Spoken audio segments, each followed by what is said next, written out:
What's the worst thing your toxic boss asked you to do? My boss offered me a promotion with a 35% pay rise if I falsely accused our shift manager of sexual assault. I stared at Mr. Rhodes. I'm sorry, what? My voice came out smaller than I intended. He leaned back in his leather chair. You heard me, Amara. Finn touched you inappropriately during the October 15th closing shift. You were alone by the walk-in freezer when it happened. You were too scared to report it until now. The words hung between us like poison. But that never happened. Finn's never even... I know it didn't happen. His smile made my skin crawl. That's why I'm offering you the manager position. Pay raise, better hours. I'll personally ensure your work visa renewal goes through without issues. My chest tightened at the mention of my visa. He knew exactly what he was doing. I'd fled Myanmar 3 years ago after the military burned everything I'd known to the ground. This job, this piece of paper saying I was employed, was the only thing standing between me and deportation, back to a place where people like me didn't survive. Mr. Rhodes, Finn has an 8-year-old daughter. He's a single father. His wife died 2 years ago. I'm aware of Lila's existence. He pulled out his phone, showing me a photo from the company picnic. Finn pushing Lila on a swing, both of them laughing. Cute kid. Shame if she had to grow up thinking daddy's a predator. The room felt like it was spinning. Finn was the one who'd trained me when I started, who'd covered my shifts when I had immigration appointments, who brought extra lunch because he knew I sent most of my money home to what was left of my family. Just last week, Lila had drawn me a picture of a butterfly because I'd mentioned missing the ones from my homeland. Rhodes continued, his voice disturbingly casual. Your visa review is next month. ICE has been particularly aggressive lately with employment verification. 1 terminated employee report, and you'll be in detention within 72 hours. He slid a paper across the desk. A formal complaint form, already filled out in what looked like my handwriting. All you need to do is sign it. Why? My voice cracked. Why would you do this to him? His expression shifted, something darker flickering across his face. Melissa from the morning shift. She and Finn have been dating for 3 months. Did you know she and I went to college together? We reconnected when she started here, and things were progressing nicely until your shift manager decided to play hero. He stood up, walking to the window that overlooked the parking lot. She thinks he's this perfect single dad, this tragic widower. But when he's fired for assault, when his daughter gets taken by child services, she'll need someone to lean on. Someone stable. Someone with actual power. The casual cruelty of it knocked the breath from my lungs. You want to destroy his life to steal his girlfriend? I want what should have been mine. Finn's just in the way. He turned back to me. You have 48 hours to decide. But remember, Amara, your next shift is Tuesday. If you're not employed here by then, well, I hope you've enjoyed your time in America. I didn't sleep that night, or the next. Tuesday came too fast, and I found myself standing outside the restaurant 20 minutes before my shift, hands shaking.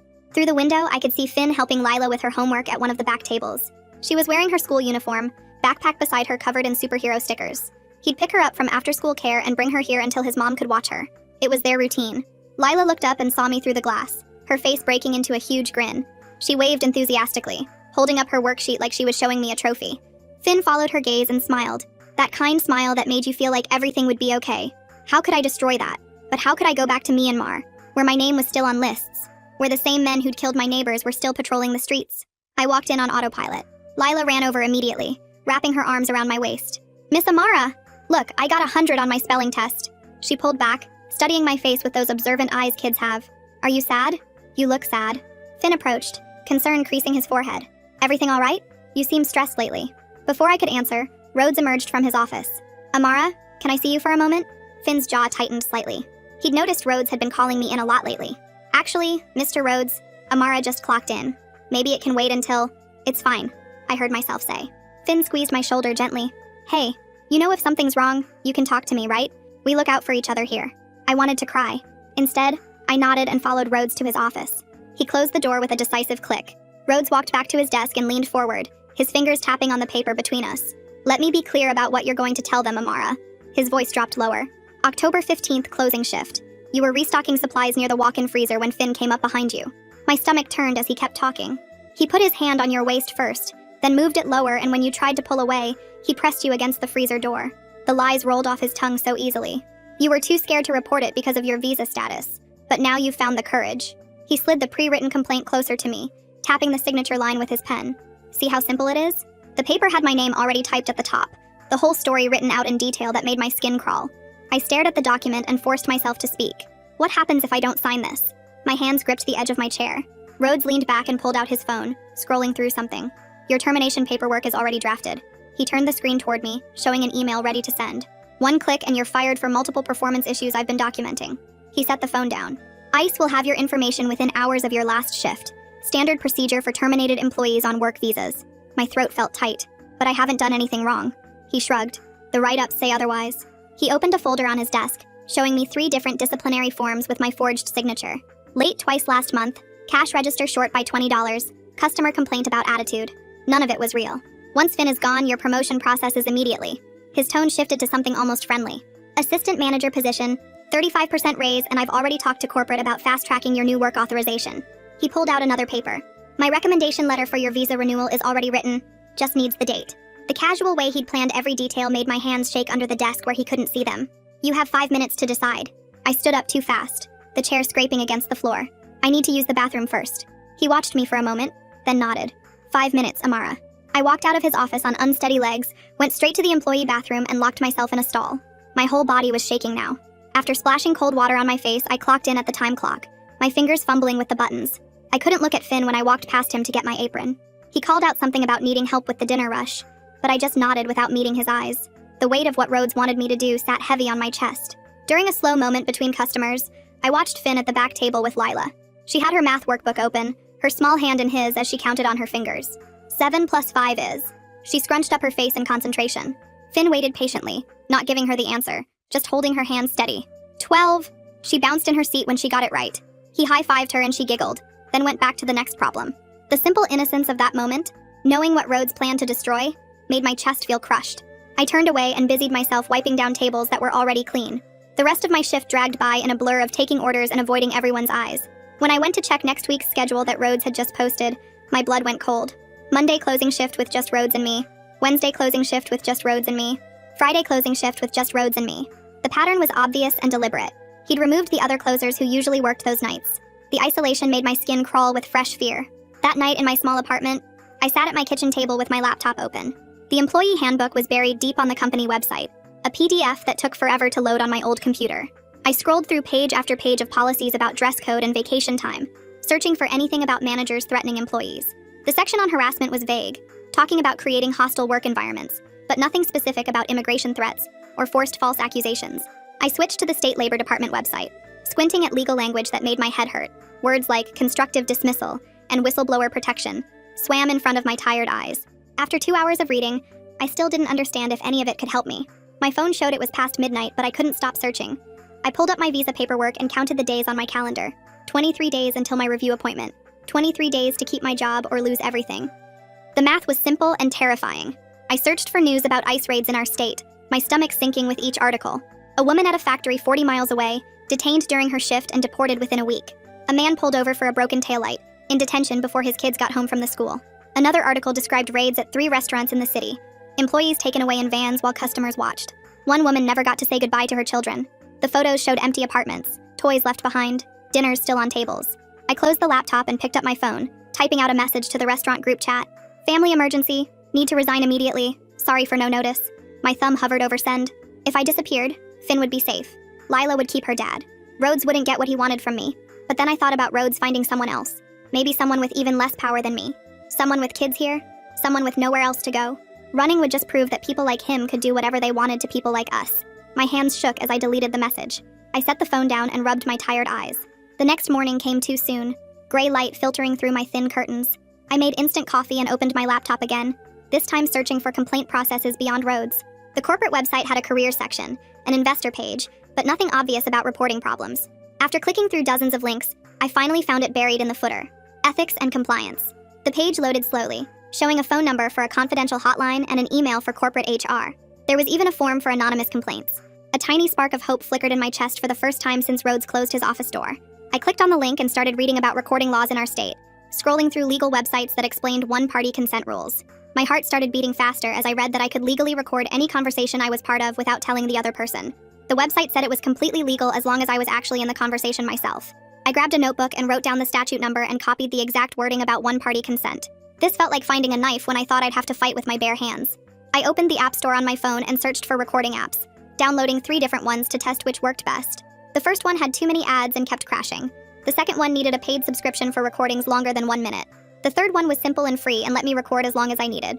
I turned on my TV and set the phone on the coffee table, testing if it could pick up voices clearly over background noise. The playback was perfect, every word from the news anchor coming through clear.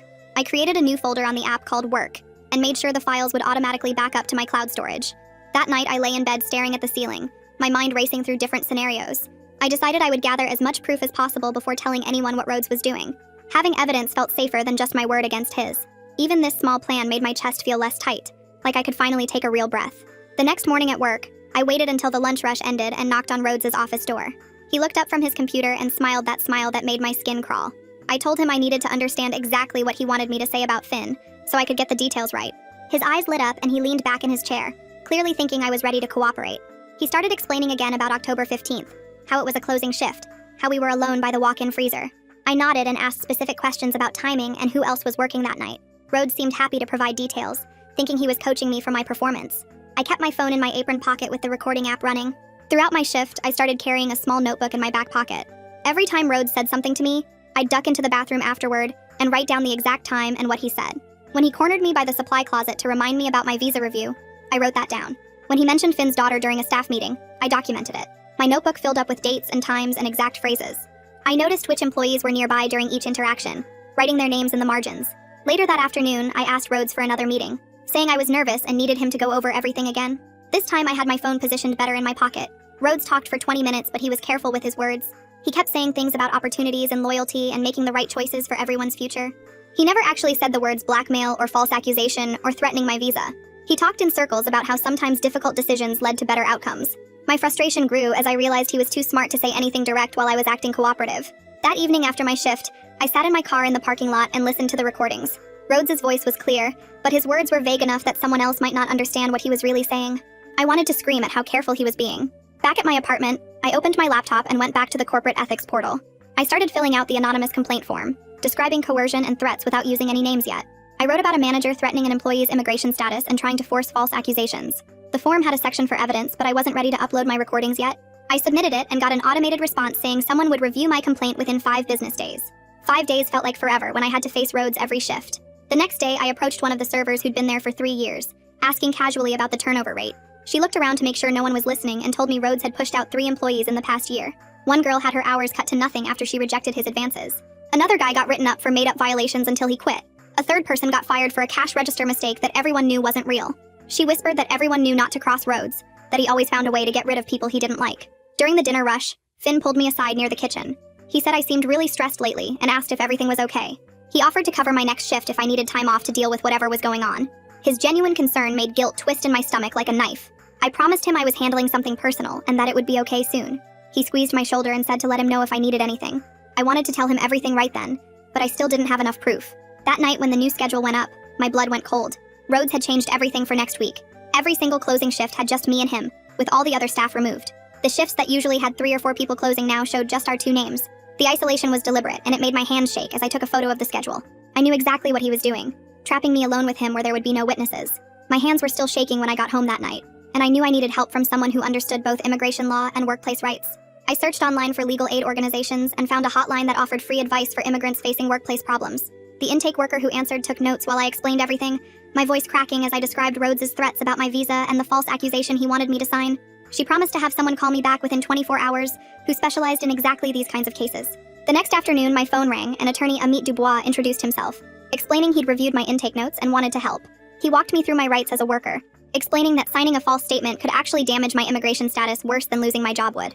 He told me to document absolutely everything, save all recordings to multiple places, and offered to represent me pro bono since this was exactly the kind of case his organization existed to handle. His direct number went straight into my contacts, and for the first time in days, I felt like maybe I wasn't completely alone in this. Following his advice, I spent that evening uploading every recording and note I'd made to a cloud account, then shared access with him so he'd have backup copies of everything.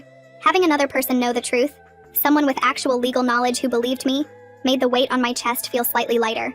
The next morning, Rhodes called me into his office for what he called a performance review, but was really a write-up for supposedly miscounting inventory that I knew I'd done correctly. I had my phone recording in my pocket as he leaned across his desk and said I had 72 hours before he'd report me to ICE as a terminated employee if I didn't sign the accusation against Finn. His voice came through clear and threatening on the audio file when I listened to it later. I signed the write-up but added a handwritten note at the bottom stating I disputed its contents and didn't agree with the accusations, then took photos of the whole document including my objection. That small act of writing my disagreement felt like taking back a tiny piece of control, even though my hands were trembling the entire time.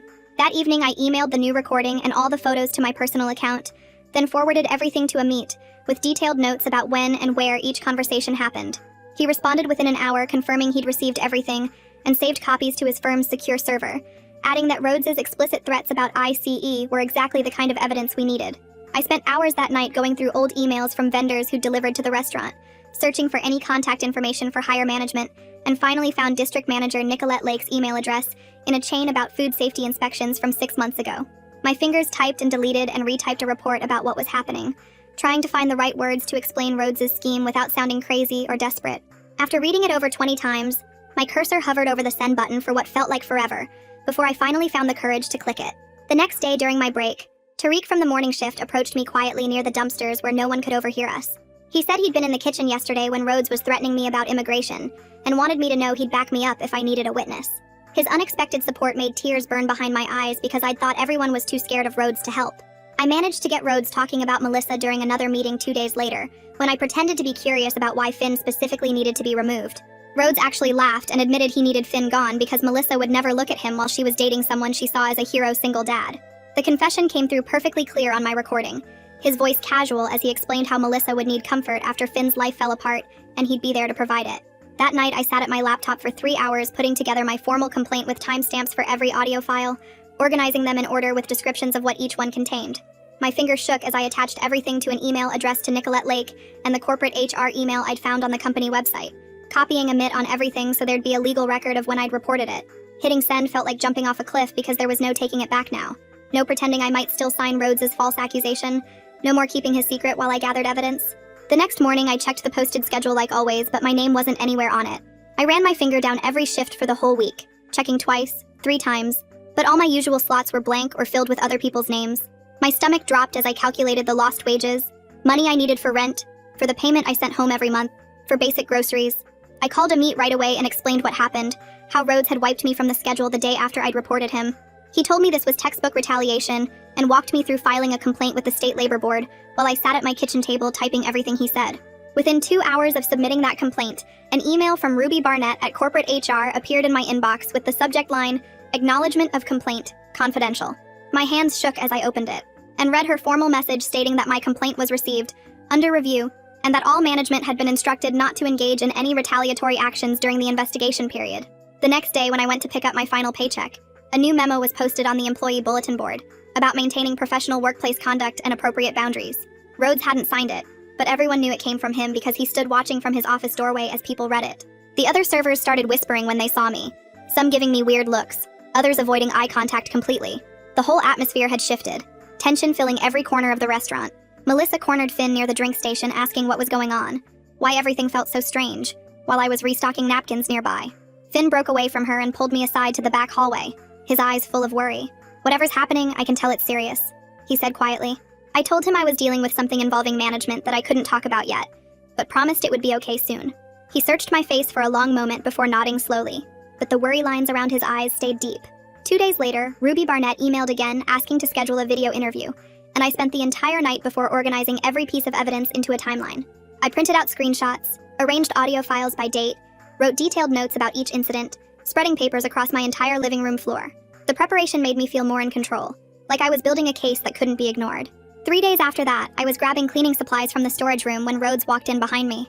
He started talking about how concerned he was about the tension in the restaurant, moving closer as he spoke. When I tried to leave, he stepped in front of the door, his body blocking my exit for what felt like forever, but was probably 5 or 6 seconds. The moment I got free, I went straight to the bathroom and typed out an email to HR on my phone, noting the exact time it happened, 3:47 p.m., and describing how trapped I'd felt. Less than an hour later, the restaurant phone rang, and Nicolette Lake herself was on the line asking to speak to Rhodes. I could hear her firm voice from across the dining room telling him he needed to maintain complete physical distance from me while the investigation was ongoing. She added that she'd be visiting the location personally within 48 hours to assess the situation. Rhodes's face went red as he hung up, and he slammed his office door so hard the pictures on the wall shook. That same evening, an email came through from the Employment Verification Department that made my blood turn cold. They were requesting immediate confirmation of my current employment status for what looked like an early visa review, weeks before it should have happened. My fingers fumbled with my phone as I called Amit, barely able to explain through my panic. He told me to forward him everything immediately, and not to respond to anything myself. Within 2 hours, he'd contacted the requesting agency directly, explaining that I was involved in an active whistleblower complaint and that any employment verification request during this period could constitute illegal retaliation. He managed to secure a 60-day extension on providing the verification, buying us time to resolve the situation with Rhodes first. The next morning, Tariq pulled me aside near the loading dock and handed me a folded paper with shaking hands. He'd written down everything he heard Rhodes say to me about ICE and the fake assault story, plus stuff from months ago when Rhodes made him change timesheets to avoid paying overtime.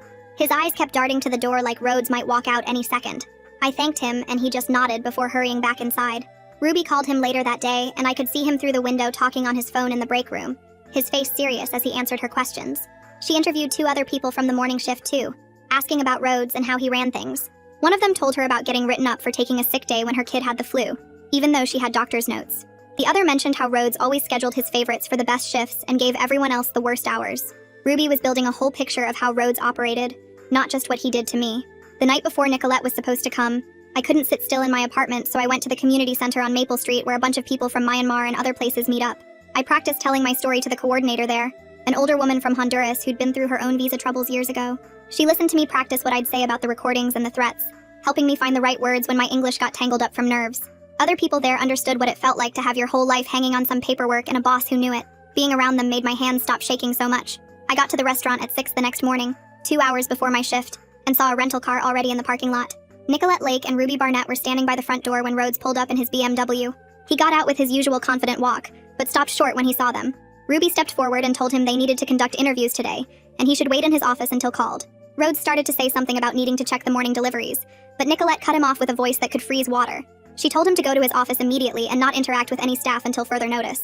I watched from behind the dumpster as his face went from confused to worried. He walked past them into the restaurant, and I saw his shoulders weren't as straight as usual. For the first time since I'd worked here, Rhodes looked unsure about something. They called me in first for my interview and set up in the small conference room we used for staff meetings. My hands were shaking as I pulled out my phone and played the recordings for them, Rhodes' voice filling the room talking about the fake October 15th assault and threatening to call ICE. I showed them my notebook with dates and times of everything, the screenshots of schedule changes, the photos of write-ups I disputed. Ruby typed notes on her laptop while Nicolette's face got harder with each piece of evidence. When Rhodes' voice on the recording said Finn was just in the way of him getting Melissa, Nicolette's jaw clenched tight. I explained about my visa and Myanmar and why losing this job meant deportation to a place where I'd probably die. My voice stayed steady even though my whole body felt like it was vibrating. They asked me questions for almost an hour, going through every detail twice. When they brought Finn in next, I waited in the break room and watched through the little window in the door. He sat down looking confused, and Ruby started by asking about his normal routine with Lila. He explained about picking her up from the school and bringing her here until his mom could watch her, how it had been their routine since his wife died. Then Ruby told him about the accusation Rhodes wanted me to make. Finn's face went completely white and he gripped the edge of the table so hard his knuckles turned white too. He kept shaking his head and saying that never happened. He'd never do anything like that. Ruby told him they knew it was false and explained the whole scheme. I saw Finn put his head in his hands and his shoulders started shaking. When he looked up, his eyes were red and he asked why anyone would do something so evil. They talked to him for another 40 minutes about how he'd trained me and our working relationship. Melissa came in after lunch and at first she seemed annoyed about being pulled from her shift. But when Ruby started asking about Rhodes and showed her the text he'd sent asking about her relationship with Finn, her face changed completely. She scrolled through her phone showing them more messages where Rhodes kept suggesting they get coffee and asking if things were serious with Finn. Her embarrassment turned into anger as she realized Rhodes had been planning to destroy Finn just to get to her. She slammed her phone on the table and called Rhodes a sick bastard, her voice loud enough that everyone in the kitchen probably heard. Ruby had to calm her down before continuing the interview. Finally, they called Rhodes in around 3 o'clock. I positioned myself where I could see through the door crack as he walked in with his fake, confident smile. He denied everything at first, saying I was making things up because I was upset about legitimate performance issues. But then Ruby pulled out papers from his computer, the complaint form he'd already filled out with my fake signature practiced on it. She asked him about the audio recordings and his face went red. He started making excuses about how I misunderstood their conversations, and he was just trying to help me understand company policy. When Ruby played the actual recording of him saying he knew the assault never happened, Rhodes stood up so fast his chair fell over. He started yelling about context and interpretation, but Nicolette told him to sit down immediately. His explanations got more and more desperate, and I could see the rage building behind his eyes. By 5 o'clock, Ruby came out and gathered all the staff who were working. She announced that Rhodes was placed on immediate paid administrative leave effective immediately while they completed their investigation. She said Finn would handle manager duties until further notice. My legs felt weak, and I had to grab the counter to stay standing. Rhodes stormed out without looking at anyone, his face dark red and his hands clenched into fists. The door slammed so hard behind him that the bell fell off. Everyone started talking at once, but all I could think was that it wasn't over yet because administrative leave wasn't the same as fired and my visa review was still coming. 2 days later, Ruby called me at home and said corporate had reversed all my recent write-ups and restored my original schedule immediately. She explained that Finn would take over as acting manager with extra pay while they figured out the permanent situation. I went to my next shift and found the new schedule posted with my regular hours back and Finn's name at the top as manager on duty. The other staff kept looking at me and whispering, but I focused on my work and tried to act normal, even though my hands still shook sometimes. Melissa caught me alone by the supply closet during the lunch rush and asked if we could talk for a minute. She looked down at her shoes and said she had no idea Rhodes was using her to hurt Finn and me. She explained how embarrassed she felt about the whole thing and promised she never wanted any of this to happen. I told her none of it was her fault, and we agreed to keep things professional at work going forward. That same afternoon, Amit called with news that made me sit down hard on my kitchen floor. He'd filed formal whistleblower and retaliation complaints with multiple agencies that morning and got confirmation of a 6-month visa extension while they investigated. The relief hit me so hard I started crying right there on the phone while he explained the legal protections I now had. 3 days later, I asked Finn if we could talk after his shift and finally told him everything Rhodes had tried to make me do. I explained about the false assault story, the threats about my visa, and how Rhodes wanted to destroy him to get to Melissa. Finn's face went completely pale, and he gripped the edge of the break room table until his knuckles turned white. He stayed quiet for a long time, then thanked me for protecting him and Lila from something that would have ruined their lives. We both agreed to keep our friendship but maintain professional boundaries at work since he was now my manager. A week passed before Ruby called with corporate's final decision about Rhodes, and I held my breath waiting to hear. She said Rhodes had accepted reassignment to a non-management position at the corporate office with no direct reports and mandatory supervision. It wasn't jail time, but at least he couldn't hurt other vulnerable workers anymore with his power games. The company sent trainers to our location the next week to teach everyone about workplace coercion and retaliation policies. They posted the anonymous ethics hotline number in the break room, bathrooms, and by the time clock where everyone would see it daily. I still checked doors before entering rooms and jumped when someone came up behind me, but I finally started sleeping through the night again. My body slowly learned that the immediate danger had passed, even though my mind stayed alert. One afternoon, Lila came running into the restaurant after school with a huge smile on her face and something hidden behind her back. She pulled out a new drawing of a butterfly with bright yellow and orange wings and "Thank you for being nice to Daddy," written in purple crayon across the top. Finn watched from behind the counter and mouthed "Thank you" to me, while Lila explained all the colors she'd chosen specially for me. I learned later that Finn and Melissa had decided to slow down their relationship to focus on stability for Lila after everything that happened. 6 weeks after that terrifying meeting in Rhodes' office, I came home to find an official envelope from Immigration Services in my mailbox. My hands shook as I opened it and saw the visa receipt notice confirming my extended work authorization while the retaliation case proceeded. That same evening, Ruby sent me a personal email thanking me for my courage in speaking up and protecting the company from liability. She wrote that my documentation and willingness to come forward had prevented Rhodes from harming other employees in the future. Walking home from my shift that night, I thought about everything that had happened since Rhodes first made his threat. The fear still lived in my chest, but it had gotten smaller, pushed aside by the knowledge that I'd fought back and won. I knew more challenges waited ahead with my immigration status and the ongoing case, but today I was safe and employed. Finn's family remained intact and protected from a lie that would have destroyed them completely. Most importantly, I'd learned that even people without power could fight back when they documented everything and found the right allies. The system wasn't perfect, but it had worked this time because I'd refused to let Rhodes use my vulnerability against an innocent family. Thanks for hanging out with me today, seriously. Life's always throwing lessons at us if we actually stop and pay attention. Until we cross paths again, my friend. If you made it to the end, drop a comment. I love reading all your comments.